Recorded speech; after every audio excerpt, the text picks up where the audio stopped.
Cisco Secure Workload, Shared Services Mandate, Time Services available to all data center resources.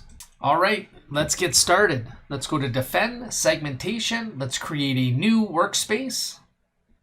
Let's give it a name. In this case, we'll call it Time Services and give it a description, something that makes sense. Here I say time services available to the data center resources. Time services also need access to outbound to the internet for updates. The scope itself, it's going to be shared services. Let's search for shared services, and we're going to actually apply this right to infrastructure and production.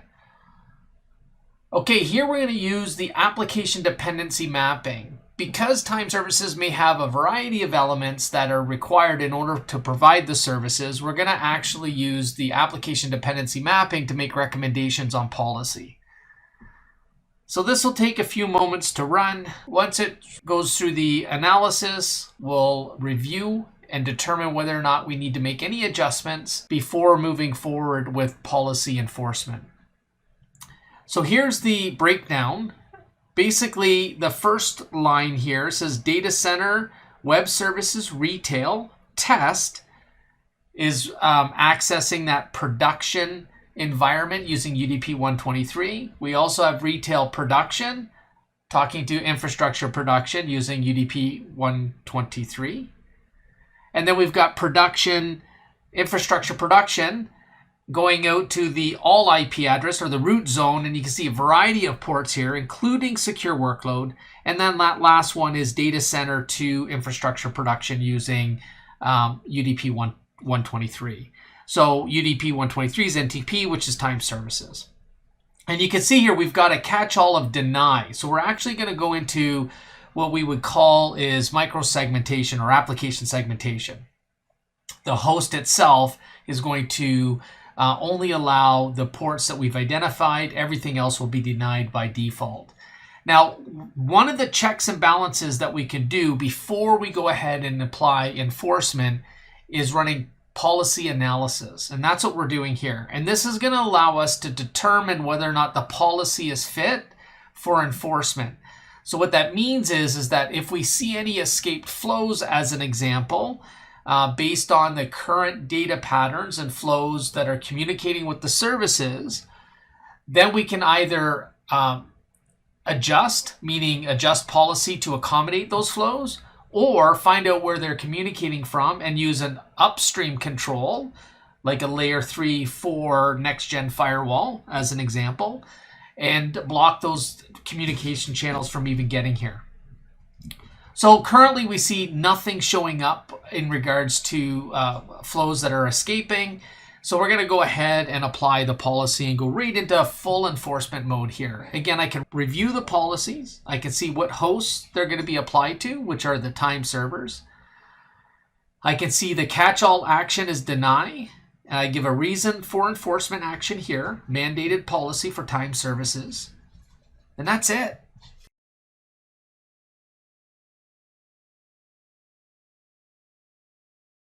All right, let's start testing some of this out. So we're on NTP production 2. So this is in our data center. And let's go ahead and do an apt get update. And let's see if we can get out to the internet. And it looks good. And that's an expected outcome. We know that we have port 80 outbound as allowed and 443. So let's go ahead and ping. Let's internet resource again, google.ca. And we can do that as well. Again, that is in our policy as allowed. All right, let's try something else here. Let's go ahead and curl. We'll do google.ca. And that works. So we know that we're using HTTP here. And let's go ahead and try something in the DMZ. So some of the web services or production web services that we might have available, or test, it doesn't really matter here. And we'll go to 3001, and this probably will fail, right? If you think about the policy that's enforced, it should.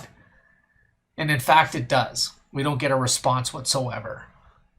Okay, so let's go ahead and let's try SSH. Now remember, the previous video, we did a mandatory policy that suggests only IT ops and SecOps from host 192.168.255.129 should be able to SSH into data center resources, both in the DMZ and in the data center itself.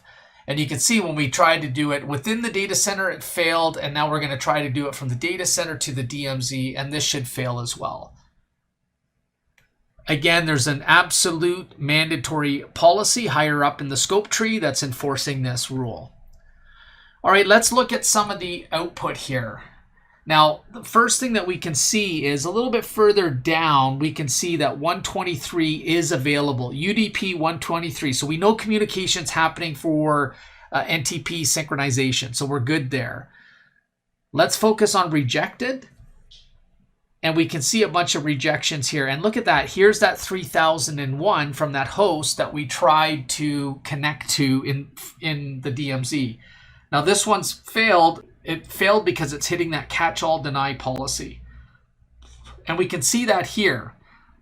So it gives us a clear description of what the communication channel is and why it was denied. In this case, it was denied because of the catch-all policy on that time services side that we've created. Now, when we do a quick analysis, we can actually look at the output and determine what policy actually is doing the enforcement. Even though we can visually see it below, this kind of gives you the policy decision and it'll let you manipulate it. So you can do additional tests here as well. So we'll do one here for 8.8.8. port 80, and you can see this one's an allow policy, and which policy is the one that in fact made the decision to allow.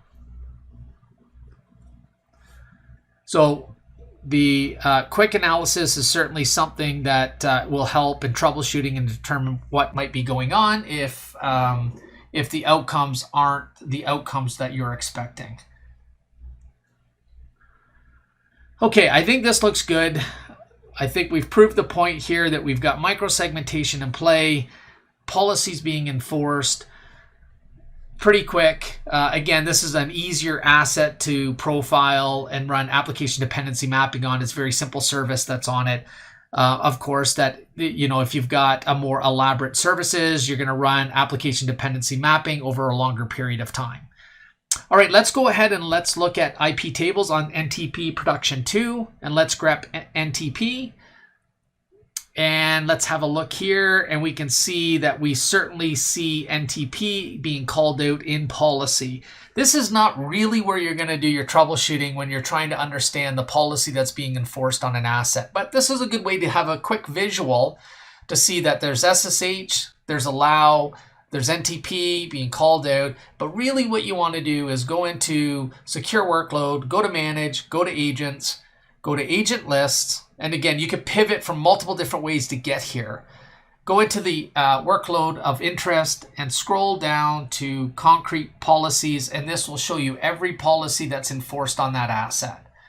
So you can see here, we've got multiple different policies that are enforced, port 22, 123, we've got some multiple ports, 5380, 443, 5660.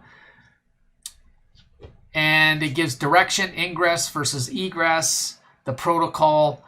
All of this you can see very easily within Workload GUI. And we can even drill into each one of these and have a really good look at the policy that's being enforced, the bytes, the packets, etc. Really powerful stuff.